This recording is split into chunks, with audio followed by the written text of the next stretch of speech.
හයි කොහොමද යාලට අපි අද මිනුම් පටිය ගැන ඉගෙන ගමු. මිනුම් පටිය. එහෙම නැත්නම් ටේප් එක. බොහොම සරල දෙයක් කියලා හිතුවට මහුම් කලාව තුළ මේ ටේප් එක ගොඩාක් ලොකු කාර්යයක් ඉටු කරන කෙනෙක්.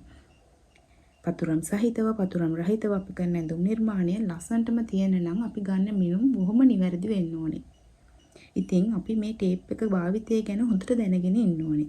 හොඳයි අපි එහෙනම් බලමු මොකද්ද මේ ටේප් එක කියන්නේ කියලා. මේ තියෙන ටේප් එක. මේක බොහොම නම්‍යශීලී පටියක්.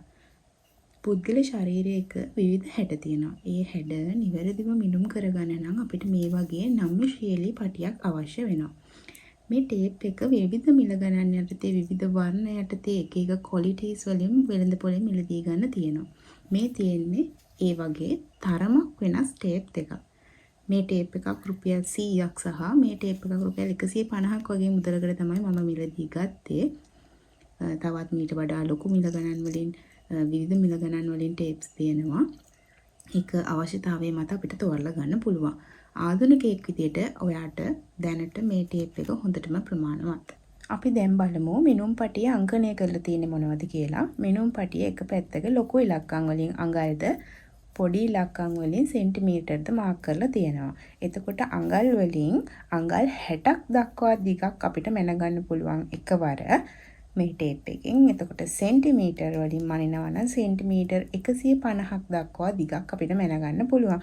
ඊට වඩා දිගක් අපිට මනින්න ඕන නම් ඒ නතර කරපු ස්ථානයේ ඉඳලා නැවතත් ටේප් එක අලුතෙන් තියලා තමයි ඉදිරියට මැනගෙන යන්න ඕනේ. මේ ටේප් දෙක අතර පොඩි වෙනසක් තියෙනවා. මේ ටේප් එක ගත්තොත් අපිට මේකේ අර විදිහට මඟල් 60ක් දක්වා දිගට මැනගෙන ගිහිල්ලා මෙතන 60 තියෙන්නේ. නැවතත් ඒ ස්ථානයේ ටේප් එක අනිත් පැත්තට හරවලා එතන සිට ඒ ටේප් එකේ අග සිටම මැනගෙන යන්න පුළුවන් අපිට අවශ්‍ය අනිත් දිග. අර ටේප් එක මුලට ආයෙත් ගෙනත් තියන්න අවශ්‍යතාවයක් නැහැ. ඉවර වෙන ස්ථානයේම නැවත අංකණය කරලා තියෙනවා අනිත් පැත්තට අඟල්ම.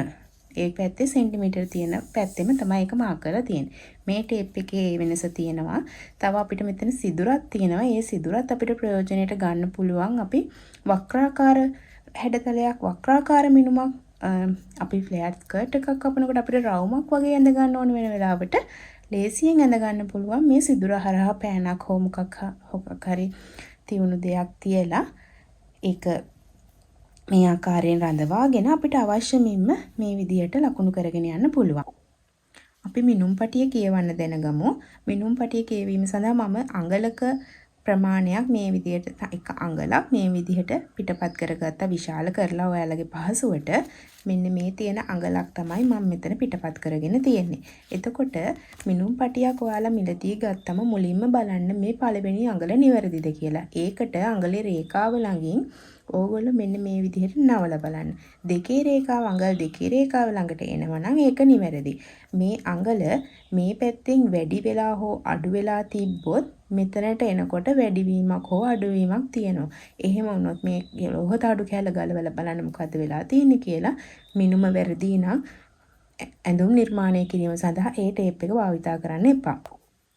එතකොට අපි බලමු මේ අඟලක් ඇතුලේ තියෙන මේ රේඛා මොනවද?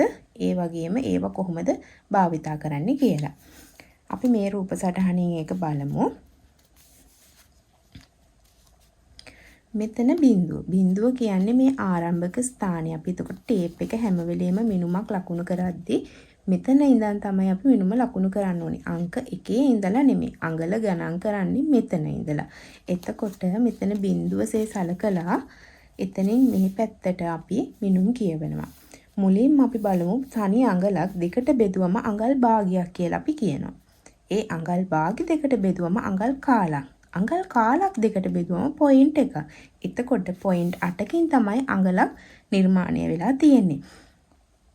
ඔයාලා බලන්න කැල්කියුලේට් කරලා අඟල් එකක් බෙදලා බලන්න කොටස් 8කින්. එතකොට ඕගොල්ලන්ට මෙන්න මේ විදිහට දශම ස්ථාන තියෙන අගයන් එනවා. ඒ දශම ස්ථාන කියන අගයන් වලට කියන නම තමයි මම මේ මෙතනින් සටහන් කරලා තියෙන්නේ. එතකොට අඟලක අඟල ඊට පස්සේ භාගය කාලේ ඒව තුනක් තියෙන නිසා මෙතන 3 කාලයි. මේ හැම එකම පොයින්ට් එකයි. එතකොට අපි මිනුම කියවනකොට කියවන්නේ පොයින්ට් 1යි කාලයි. කාලයි පොයින්ට් 1යි. භාගයයි.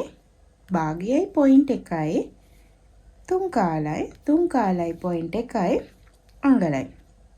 මේ විදියට ඉදිරියට එන ඕනම මිම්මක් ප්‍රධාන අඟලත් සමග පොයින්ට් 1ක් හෝ කාලක්. එහෙමත් නැත්නම් කාලයි පොයින්ට් 1යි. භාගයයි. භාගයයි පොයින්ට් 1යි. 3 කාලයි. 3 කාලයි පොයින්ට් 1යි. අඟලයි. මේ විදිහට තමයි මිනුම් කියවන්නේ. මම මේ උඩින් සටහන් කරලා තියෙන්නේ ඕගොල්ලෝ මිනුම් කැල්කියුලේටර් එකක් භාවිතයෙන් බෙදා ගන්නවා නම් මෙන්න මේ ගණන් තමයි එන්නේ දශම ස්ථාන. එතකොට ඒ දශම ස්ථානයට අදාළ ගාන තමයි මේ ඉස්සරහෙන් තියෙන්නේ. 0.125ක් ආවොත් ඒ කියන්නේ පොයින්ට් 1යි. 0.875ක් ආවොත් ඒ කියන්නේ 3 කාලයි පොයින්ට් 1යි කියන එක.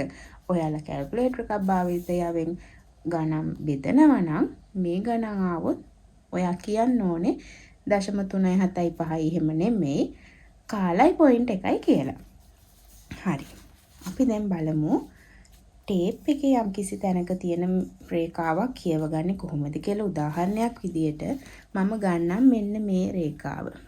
මේ රේඛාව. එතකොට අපි ඒක කියන්නේ අඟල මුලින් කියනවා. මේ රේඛාවට කලින් තියෙන අඟල 5නේ. 5 මේක භාගයනේ. 5 මාරයි. අඟල් 5 මාරයි. මේ රේඛාව අපි කියවමු. එතකොට ඒකට කලින් තියෙන රේඛාව 6 අඟල් 6 6යි මේ රේඛාව කාලනේ 6යි කාලයි. මෙතනට ආවොත් 6යි පොයින්ට් 1යි. මෙතනට ආවොත් 6යි 3 කාලයි. මම හිතනවා ඔයාලට තේරෙන්නේ නැති කියලා. ඒ විදිහට තමයි අපි මිනුම් පටියක් කියවගන්නේ.